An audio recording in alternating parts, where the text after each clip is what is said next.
Happy evening, everyone. This message is powered by neuromelanin. In the words of the late, great Dick Gregory, when the universe pick you and you put on the magic glasses, there are rules that go with them. First, you can never take the glasses off. Second, you don't see things as you want them to be. You see things as they are. And third, you cannot force anyone else to wear those glasses.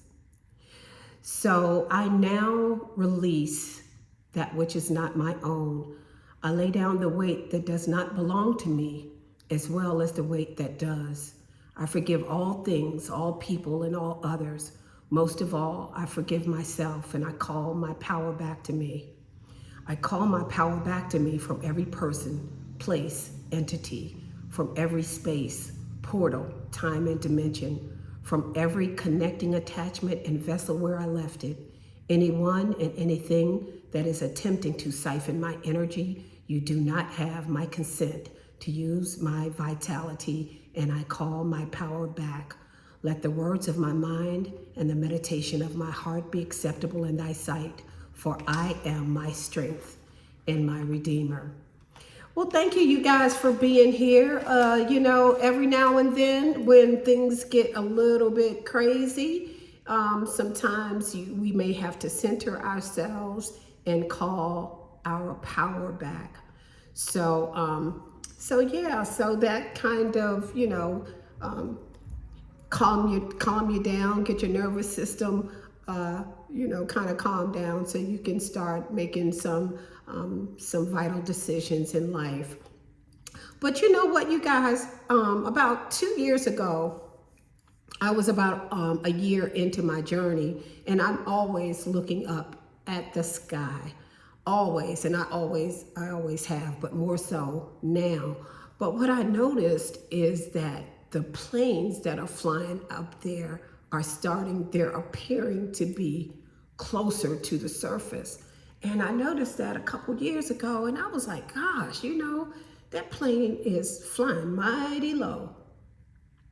And I just thought, okay, well, maybe that, he's flying that low for a reason. And I didn't really think too much of it. But I've noticed over the last couple of years, they have been flying lower and lower and lower. So on my, journey this morning, I was doing some running around and running some errands, and I just happened to look up, and it looked like one of those doggone planes was like right above my head. I could see the wheels under there, and the doggone mechanics underneath of the plane. That's just how low it was.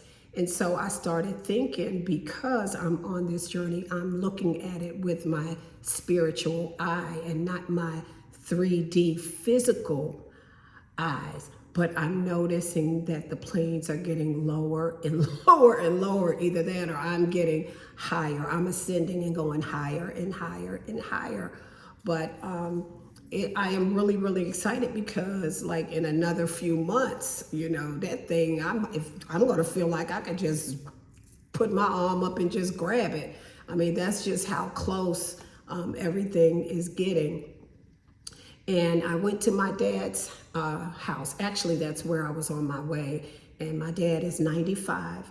And he seems to be the only person that I know, that understands my journey.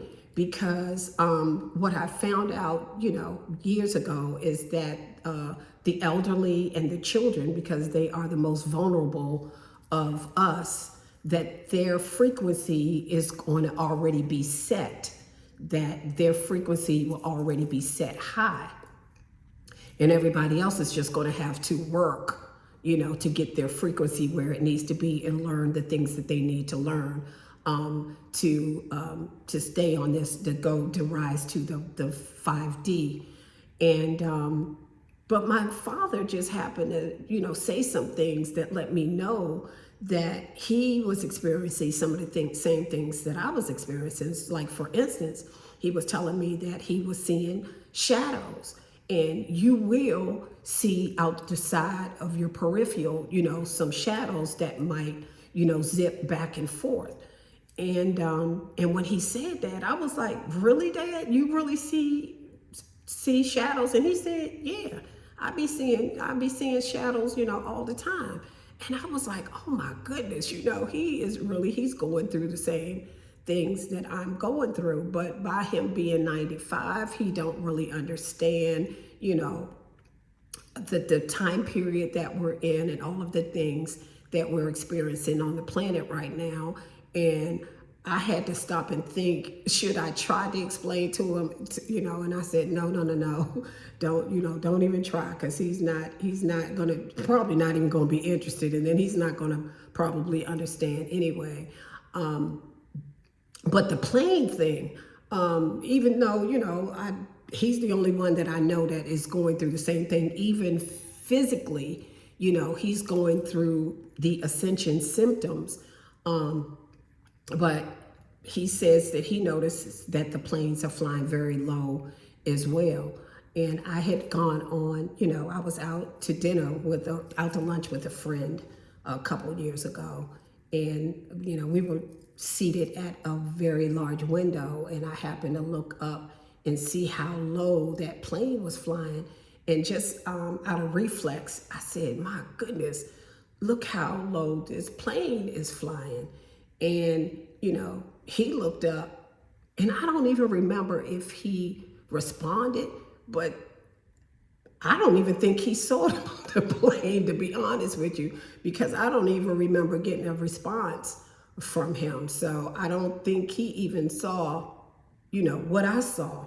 So again, I'm looking through my spiritual eyes, and other people who are not on the same frequency, they're not going to see the same things that you see. And so that's okay, because, just like my little monologue in the beginning, that, you cannot force anybody else to be on this journey, and you cannot force and take your glasses off and put it on somebody else and say, "Okay, now you're going to see what I see," because that's not how it works. And I think that's where the great divide happens, because, you and your friends, your family, you're going to divide because you're not going to be on the same frequency. They're not going to be able to relate to the things that you know and you see and you're growing into. And they're just going to be looking at you like, who you is. Because, like I think I told y'all before, is I had three very, very long relationships. I'm talking 30, 40, and 50 years.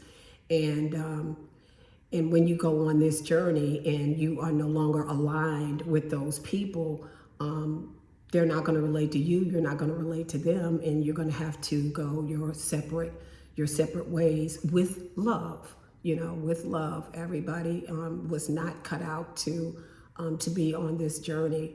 But anyway, guys, that's pretty much my message, is to call your power back whenever you need to call your power back, because sometimes we don't know when we have given it away, or when we're people pleasing and running amok and out here just doing all kinds of stuff that is counterproductive. And we have to sometimes sit down and just calm everything down and call our power back, because we give a lot of our power, a lot of our energy away, and it's mostly to people, places, and things that it does not belong to.